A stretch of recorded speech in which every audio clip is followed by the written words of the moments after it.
Baik, teman-teman, selamat pagi. Kembali lagi kita akan belajar biologi. Sebenarnya saya agak sedikit bingung sih. Bridging ini kan untuk mempersiapkan kalian di SMA. Tapi saya sebenarnya kurang setuju karena mungkin beberapa dari kalian akan memilih jurusan IPS begitu ya. Tapi tidak apa-apa, untuk kembali mengulas saja pembelajaran biologi. Dan ini sebenarnya hanya gambaran saja, nanti kalian ke SMA bagaimana. Nah, jadi teman-teman, video kali ini saya akan bagi dalam dua part. Part pertama hanya pengenalan tentang klasifikasi. Part yang kedua yang akan saya posting di minggu depan itu berbicara tentang sekilas saja tentang pembagian kingdom. Ya, ada sistem 5 kingdom untuk kemudian menggolongkan antara organisme yang satu dengan yang lain. Nah, teman-teman, untuk klasifikasi sendiri, klasifikasi makhluk hidup ini kenapa sih harus kita pelajari gitu ya? Alasannya teman-teman, karena sebenarnya di dalam kalau kita melihat lingkungan sekitar kita, bahkan seperti yang pernah saya sampaikan bahwa kita pun yang satu spesies saja, ya manusia begitu ya, masih ditemukan begitu banyak perbedaan ya, dari segi wajah, kemudian rambut, secara fisik. Jadi ini sesuatu yang menarik untuk bisa dipelajari gitu ya. Nah, kita akan mulai membahas tentang klasifikasi makhluk hidup ini. Yang pertama, kurang lebih begini peta konsep klasifikasi makhluk hidup. Secara umum, biasanya klasifikasi makhluk hidup itu dibagi atas dua, yaitu adalah hewan dan tumbuhan. Sedangkan sebenarnya nanti kalau kita pelajari lebih lanjut itu dibagi atas 5 begitu ya. Nah, kalau dari hewan sendiri kita lihat bahwa ini adalah hewan itu bisa kita lihat perbedaannya secara mencolok begitu ya. Ada yang invertebrata dan juga vertebrata. Nah, sedangkan kalau misalnya tumbuhan, kita lihat ada tumbuhan yang talopita atau tumbuhan yang berbiji begitu ya, dan juga komopita atau tumbuhan yang berkembang biak dengan spora begitu. Nah, jadi kurang lebih kita akan mempelajari hanya garis-garis besarnya saja gitu ya. Kita mulai dari pengertiannya. Nah, klasifikasi makhluk hidup sama seperti yang sudah tertulis di dalam deskripsi ini teman-teman. Klasifikasi makhluk hidup itu adalah pengelompokan dari makhluk hidup yang memiliki ciri dan sifat yang sama. Lalu dengan adanya ciri dan sifat yang sama itu, maka mereka dikelompokkan atau dimasukkan ke dalam satu kelompok yang apabila di dalam persamaan itu ditemukan perbedaan ciri dan sifat, maka dipisahin lagi gitulah ke kelompok yang lebih kecil, sehingga nanti akan kita temukan kelompok-kelompok makhluk hidup dengan jenjang yang berbeda. Artinya mulai dari klasifikasi ini adalah pengelompokan makhluk hidup dari ciri yang paling umum sampai ciri yang paling khusus gitu ya. Nah, lalu ilmu yang mempelajari tentang klasifikasi ini adalah kita sebut dengan taksonomi gitu ya. Nah, lalu apa tujuannya klasifikasi makhluk hidup? Tujuannya adalah untuk menyederhanakan objek studi makhluk hidup yang sangat begitu beragam sehingga mudah untuk kita pelajari gitu ya. Nah, manfaatnya apa? Manfaatnya adalah untuk penelitian lebih lanjut ya, sehingga makhluk hidup yang telah dikenal melalui klasifikasi ini dapat kita manfaatkan di dalam kehidupan kita sehari-hari. Yang kedua adalah untuk mempelajari supaya kita bisa melestarikan keanekaragaman hayati di masa mendatang ya, supaya tetap kita bisa melihat ada keberagaman di dalam organisme gitu ya. Kemudian yang terakhir adalah mengetahui hubungan antara organisme yang satu dengan yang lain. Nah, dasar-dasar klasifikasi makhluk hidup itu adalah pertama tadi kita melihat persamaannya ya, persamaan baik dari ciri morfologi atau struktur tubuhnya dan juga anatomi ya, atau bentuk tubuhnya ya. Kemudian kita juga lihat bagaimana apakah ada persamaan secara ciri-ciri biokimianya di dalam tubuh atau seperti apa gitu ya. Selain itu, selain melihat persamaan, kita juga meninjau perbedaannya. Ya, jadi ini merupakan dasar klasifikasi makhluk hidup, sehingga kita juga bisa mengetahui ya setiap makhluk hidup itu manfaatnya apa buat kehidupan kita. Nah, jadi teman-teman ada seorang saintis namanya adalah Carolus Linnaeus gitu ya.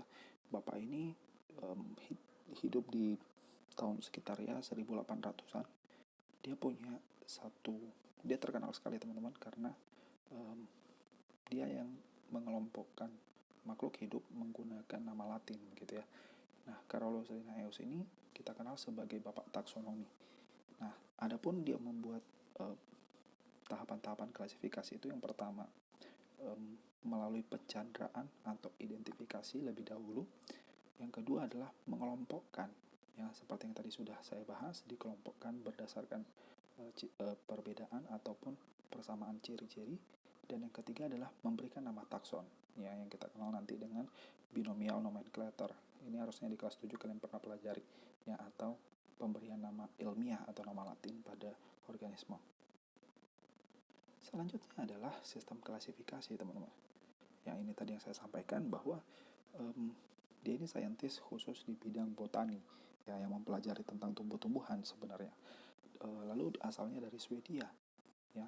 Lalu dia menemukan sebuah sistem klasifikasi tumbuhan dengan sistem numerik di dalam sebuah buku yang dia susun yang berjudul Systema Naturae.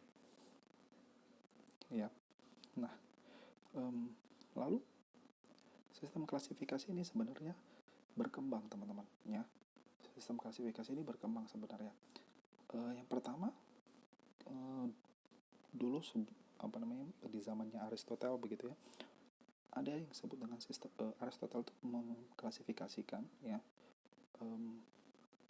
secara artifisial, ya.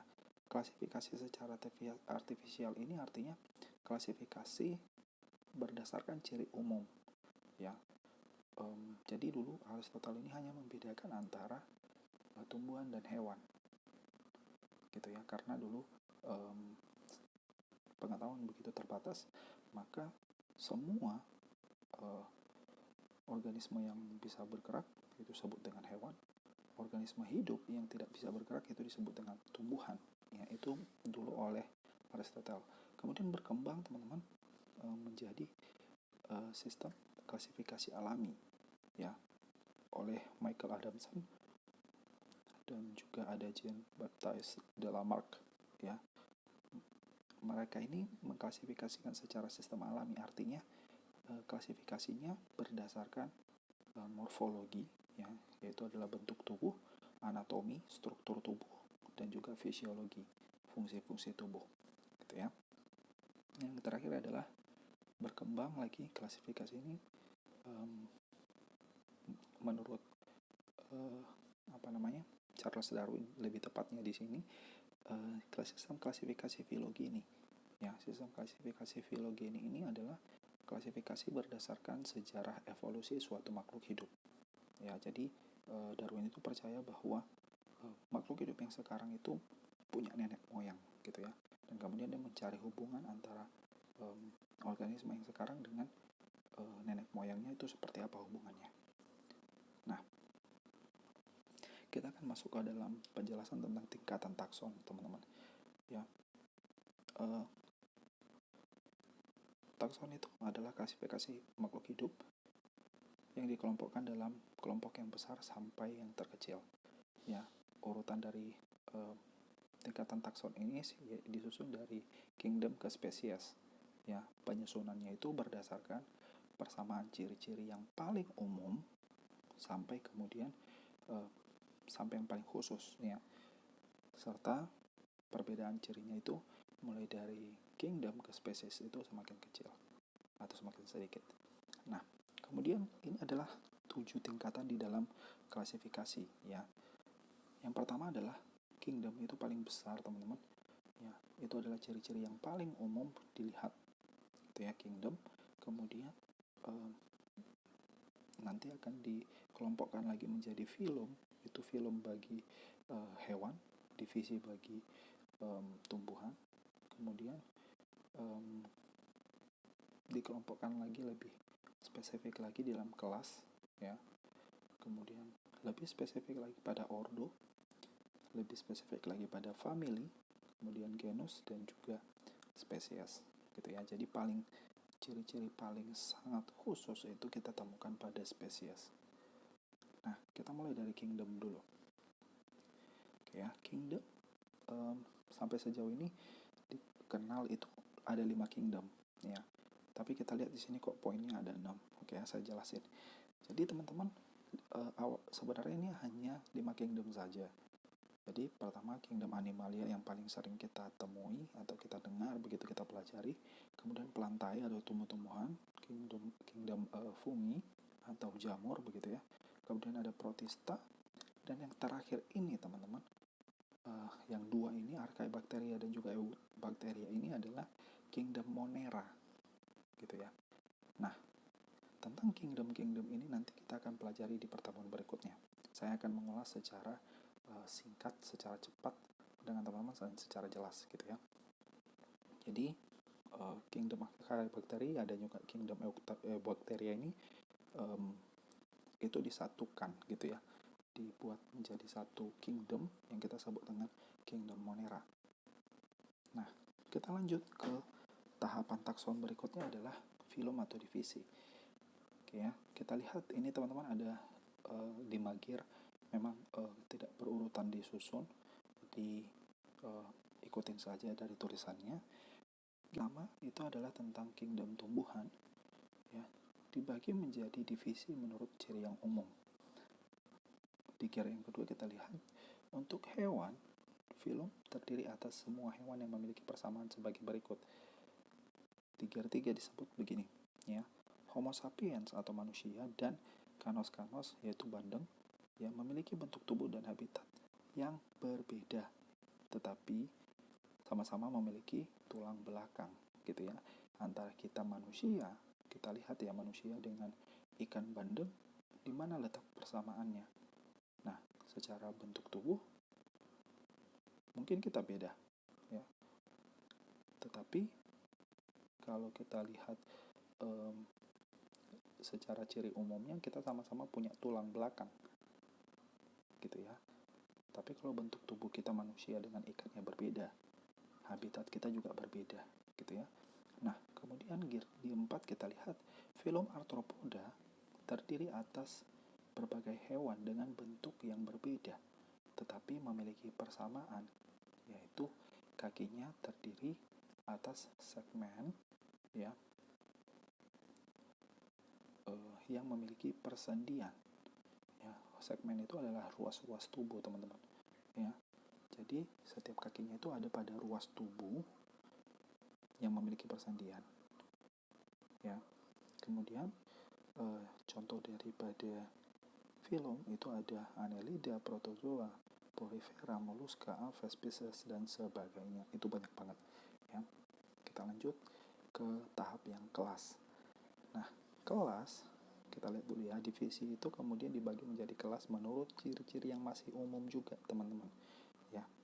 Contohnya kita lihat ya, tumbuhan berbunga Magnolepita dibagi menjadi tumbuhan yang berkotiledon satu atau monokotil yang kita kenal monokotil ya, dan juga berkotiledon 2 atau dikotil. Nah, tapi kalau misalnya pada hewan kita lihat ya, misalnya kelas amfibia dalam subfilum vertebrata. Oke, yang amfibi, sekali lagi amfibi kan itu kan vertebrata, dia punya tulang belakang ya. Nah, amfibi itu semua amfibi memiliki ciri khas yang sama, yaitu punya tulang belakang, tetapi punya perbedaan dengan hewan vertebrata yang lain, yaitu dalam siklus hidupnya, gitu ya. Nah, pada kelompok hewan kelas terdiri atas semua hewan yang berbentuk atas. Ya kurang lebih sebenarnya kalimatnya itu adalah ada ciri-ciri umum ya primer yang menyatukan di dalam kelas-kelas teman-teman ya. Tetapi nanti kalau kita lihat lebih dalam lagi, sebenarnya ada perbedaan sekunder yang kemudian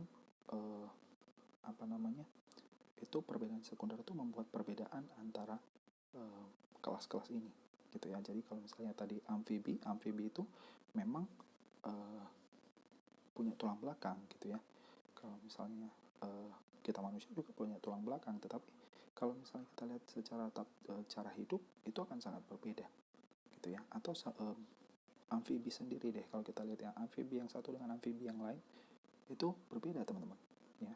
Kenapa kemudian bisa dibedakan antara katak dengan kodok gitu ya?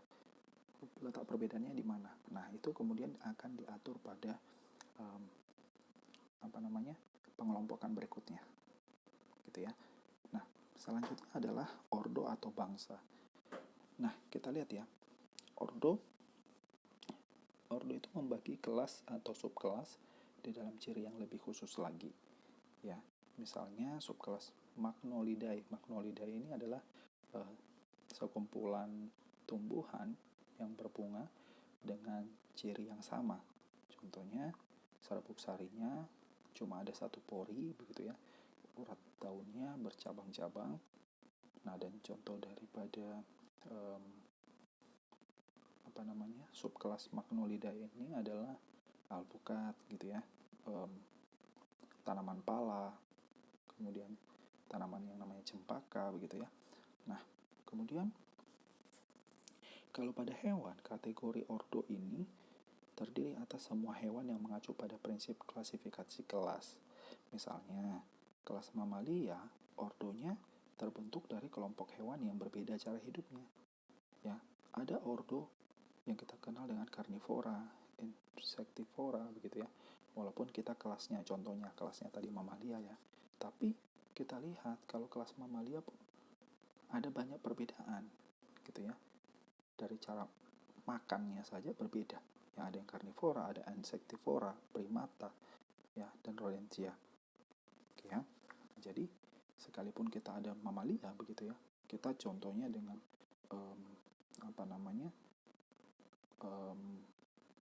kucing contohnya. Kucing juga adalah hewan mamalia, tetapi secara memperoleh makanan kita berbeda gitu ya, atau cara hidup kita pun berbeda.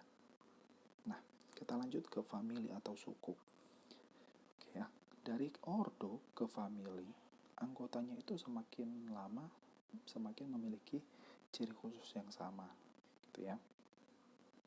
Nah, atau perbedaan ciri-cirinya itu semakin kecil. Nah, contohnya ordo Solanales. Ya, ordo Solanales ini adalah suku tumbuhan yang berbunga. Contohnya itu, atau kita golongkan sebagai terong-terongan, teman-teman. Ya, jadi ordo Solanales ini dibagi lagi menjadi famili Solanaceae. Ya, kategori ini mencakup semua organisme yang genus-genusnya dianggap berasal dari nenek moyang yang sama. Nah, kita akan lihat ya dari sini ya. Famili dibagi menjadi genus-genus gitu ya. Nah, teman-teman, tadi Solanales ini adalah suku tumbuhan yang berbunga, khususnya adalah terong-terongan. Nah, tomat ternyata itu adalah satu famili dengan terong, teman-teman. Ya. Makanya disampaikan di sini adalah tomat dan terong terlihat berbeda tetapi dimasukkan dalam genus yang sama. Kalau genusnya sama berarti familinya pasti sama gitu ya. Kenapa? Karena letak perbedaan famili jauh lebih umum dibandingkan genus gitu ya. Nah, tomat dan terong itu dimasukkan dalam genus yang sama yaitu Solanum. Nah, kategori ini menunjukkan semua jenis yang menunjukkan persamaan struktur alat reproduksinya. Jadi letak letak persamaan mereka adalah pada alat reproduksinya. Nah, selanjutnya adalah spesies, teman-teman. Nah, ini masih berbicara tentang famili Solanales tadi ya. Nama latin dari spesies tomat buah ya, adalah Solanum lycopersicum. Ya, buah tomat yang sering kita gunakan untuk ini ya, kadang lalapan juga itu enak. Nah, sedangkan kalau terong sayur adalah Solanum melongena. Jadi kita lihat secara genus mereka sama gitu ya. Mereka sama di dalam tingkatan genus, tetapi di tingkatan spesies itu sangat berbeda. Ya, spesies menunjukkan nama individunya, bukan nama golongan. Ya, kategori ini mencakup semua individu yang memiliki sifat-sifat yang sama, baik di dalam hal morfologi, anatomi, dan juga fisiologi. Makhluk hidup satu spesies memiliki jumlah dan susunan kromosom yang sama. Ya, makhluk hidup sekali lagi yang satu spesies memiliki jumlah dan susunan kromosom yang sama. Jika sesama individu satu spesies kawin, maka akan dihasilkan keturunan yang fertil, gitu ya. Nah, contohnya gini nih teman-teman, kita manusia kan sama-sama punya kromosom yang sama gitu ya. Kromosom kita jumlahnya 46, ya 46. Jadi, kalau misalnya manusia ketemu dengan manusia yang sesama spesies, ketika mereka melakukan perkawinan, maka akan dihasilkan keturunan yang fertil atau subur gitu ya. Jadi menghasilkan keturunan individu yang baru. Nah, sedangkan kalau misalnya kita lihat ya, kucing rumah dengan kucing hutan. Kucing hutan contohnya itu harimau gitu ya. Kalau mereka, karena terjadi, ini bukan satu spesies teman-teman ya, mereka hanya sekedar satu genus saja ya. Jadi bukan genus ya, tapi satu family. Jadi teman-teman, kalau tingkatannya masih family lalu terjadi perkawinan, maka tidak akan menghasilkan keturunan yang fertil. Artinya ketika mereka kawin, maka tidak akan bisa menghasilkan anak, gitu ya. Kenapa? Karena ada perbedaan jumlah kromosom di dalam tubuh, ya. Nah, kemudian kita lanjut ke kriteria klasifikasi makhluk hidup. Oke, kriteria klasifikasi tumbuhan, ya, yang pertama adalah jumlah sel penyusun tubuh tumbuhan, ya, itu yang membedakannya. Kemudian yang kedua adalah organ perkembangbiakan, ya. Tadi kita lihat ada yang berkembang dengan spora, ada yang berkembang dengan biji. Kemudian habitus, ya, habitus itu adalah kecenderungan bentuk suatu tumbuhan, ya. Jadi habitus tumbuhan waktu hidupnya. Jadi waktu dia hidup bentuknya itu seperti apa. Nah, itu juga klasifikasi digolongkan dalam kriteria klasifikasi tumbuhan. Selanjutnya adalah struktur jaringan pengangkut, ya. Struktur jaringan pengangkutnya itu kadang-kadang beda-beda setiap tumbuhan. Kemudian ada tipe dari silinder pusat atau stele. Ya, ini waktu itu saya pernah ajarkan di kelas 8. Kemudian bentuk dan ukuran daunnya, ya. Kemudian cara berkembang biaknya. Dan yang terakhir adalah biji, bunga, dan buahnya. Ya, jadi ini adalah kriteria mengklasifikasikan tumbuhan. Selanjutnya kriteria untuk mengklasifikasikan hewan yang pertama, ya, jumlah sel penyusun tubuh hewan.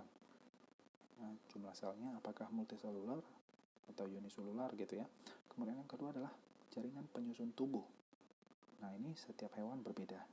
Kemudian saluran pencernaan makanan. Nah, saluran pencernaan makanan kita dengan ikan itu ya berbeda, walaupun kita digolongkan di dalam biologi itu sama-sama hewan, gitu ya. Kemudian selom itu teman-teman, itu adalah rongga tubuh utama yang pada hewan multiselular. Biasanya ini adalah porifera, gitu, yang punya selom, gitu ya. Kenapa? Karena ada lubang atau ada rongga di dalam tubuhnya. Kemudian ada segmentasi, ya, atau ditinjau dari ruas-ruas tubuhnya. Kemudian kerangkanya atau skeletonnya, kemudian anggota badan, dan juga bentuk tubuhnya seperti apa. Itu ya. Jadi ini adalah kriteria untuk mengklasifikasikan hewan. Nah, identifikasi hewan dan tumbuhan. Oke ya. Pengertiannya adalah identifikasi makhluk hidup berarti ada suatu usaha untuk menemukan identitas dari suatu makhluk hidup, gitu ya. Nah, mengidentifikasi hewan ataupun tumbuhan itu menggunakan yang namanya kunci determinasi. Nah, ini ya, kita udah pelajari di harusnya kalian pelajari kelas 7 sih, cuma saya pernah ulas ya kunci determinasi itu seperti apa, gitu ya. Nah, ini kelanjutannya tadi sih teman-teman, tentang identifikasi hewan, ya. Bagaimana cara kita mengidentifikasi hewan? Kalau kita tadi sebelumnya membahas tentang kriteria klasifikasi, nah ini bagaimana cara mengidentifikasi, ya. Kita lihat dari susunan kulit dan modifikasinya. Ya, susunan kulitnya gimana? Kulit manusia ya berbeda dengan kulit katak, beda dengan kulit ikan. Nah, gitu ya. Kemudian susunan alat geraknya. Ya, alat gerak kita dengan burung ya berbeda. Kita bergerak dengan kaki, kalau burung yang bergerak dengan sayap. Gitu ya. Kemudian susunan bagian-bagian tubuh, kemudian susunan endoskeleton atau endoskeleton itu berarti dia rangka dalam tubuh, gitu ya. Susunan gigi, lubang hidung, ya, susunan alat pendengar bagian luar, dan juga susunan mata. Sedangkan kalau identifikasi tumbuhan, kita lihat dari tata letak daun, bentuk daunnya, kemudian tepi daunnya itu gimana? Apakah dia melengkung, bergerigi, gitu ya. Kemudian pangkal dan ujung daunnya gimana? Lalu tulang daunnya seperti apa? Ya, dan sifat-sifat permukaan daunnya seperti apa? Yang ada yang sifatnya itu licin, ada juga yang seperti berbulu, gitu ya. Kemudian dilihat juga dari bunga, yang mengidentifikasi tumbuhan itu dilihat juga dari bunga, dilihat bagian-bagian bunganya apakah lengkap, gitu ya, atau tidak. Kemudian bagian organisasi bunga dan tata letak dari susunan bunganya, gitu ya. Kemudian buahnya, rantingnya, kulit batangnya, dan sifat akar tumbuhan. Ya, apakah dia kemudian akarnya yang tunggang atau yang serabut, gitu ya. Nah, ini sekilas saya review saja tentang kunci determinasi, gitu ya. Kunci determinasi ini adalah sebuah kunci yang digunakan untuk menentukan, ya, sebuah organisme itu masuk ke dalam filum, kelas, ordo, ataupun spesies yang mana, gitu ya. Kemudian dasar yang digunakan dalam kunci determinasi itu adalah identifikasi dari makhluk hidup dengan menggunakan kunci dikotomi. Ya, ini kunci determinasi ini ya seperti inilah teman-teman, kalian sudah pernah mengerjakan soal seperti ini, gitu ya. Nah, ini saya nggak bahas lebih lanjut lagi. Ini tentang kladogram, ya, tentang pohon filogenetik. Nah, ini sekilas saja sebenarnya saya bahas, karena kalau kalian ambil jurusan tentang biologi murni, kalian akan pelajari ini, gitu ya, tentang asal usul nenek moyang dari sebuah organisme. Nah, kladogram atau pohon filogenetik pengertiannya adalah merupakan sebuah pohon, ya, pohonnya pohon diagram atau grafik yang menunjukkan kesamaan evolusi dari hubungan antar spesies dan organisme. Ya, tujuannya adalah untuk menggambar hubungan evolusi di antara berbagai spesies, ya, berupa diagram bercabang-cabang yang disusun berdasarkan kesamaan perbedaan sifat fisik atau genetik. Contohnya urutan DNA-nya, urutan asam amino, pola pemotongan enzim retriksi. Nah, ini nanti kalian pelajari di kelas 9 sih, tentang enzim retriksi ini atau enzim yang memotong DNA, gitu ya. Dan juga ukuran alel pada analisis mikrosatelit. Nah, kalau kita lihat di gambar yang paling terakhir, yaitu di filogenetik, ya, cabang dari filogenetik itu sendiri adalah cabang dari biologi yang menentukan hubungan evolusioner atau pola keturunan kelompok organisme. Jadi kenapa kemudian Darwin sendiri itu mengatakan bahwa nenek moyang manusia berasal dari kera, gitu ya, karena dia melihat hubungan dia menarik sebuah garis yang kemudian membentuk pola, ya, bahkan mengatakan bahwa sebenarnya nenek moyang dari semua spesies ataupun organisme di bumi ini itu berasal dari organisme bersel satu atau bersel tunggal. Ya, dia mengatakan seperti itu. Kenapa? Karena yang dia percaya adalah adanya teori evolusi, gitu ya, bahwa dari organisme bersel satu tadi sebagai nenek moyang kita kemudian berevolusi menjadi organisme yang bersel banyak seperti kita sekarang. Nah, gitu ya teman-teman. Nah,